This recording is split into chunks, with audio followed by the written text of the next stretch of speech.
Сәлем барлықтарыңызға, үй жағдайында балаларыңызға дәл осындай шығатын мармелад жасап беріңіздер.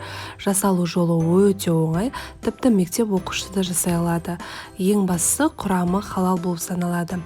Алдымен бізге осындай желатин керек, бұның құрамы халал, осындай декор деген түрін алыңыздар. Бұның құрамында ешқандай харам зат жоқ, дәл осы түрін ғана алыңыздар. Осыны қолданамыз.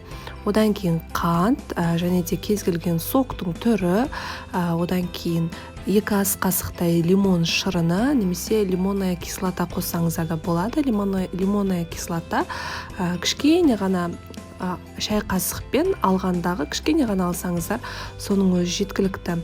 Алдымен ыдысымызға желатинімізді салып, оның үстіне біздің согымызды, яғни шырынымызды кішкене ғана құйып, біздің желатинді осына бұқтырып аламыз. Жақсылап араластырып, бір кемінде 5-10 минутқа қалдырамыз.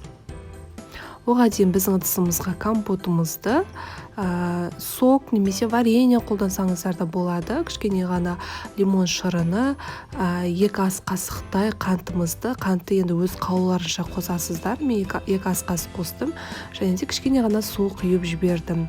Енді осы қантымыз ергенше жақсылап араластырамыз, бірақ қайнатып жібермейсіздер.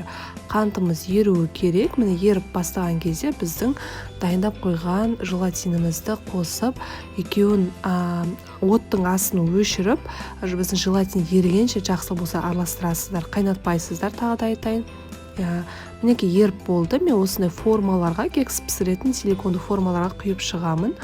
Форманы да өзіңіз қалауларыңыз бойынша пайдалана берсеңіздер болады. Бәріне біркелкі етіп құйып шықтым.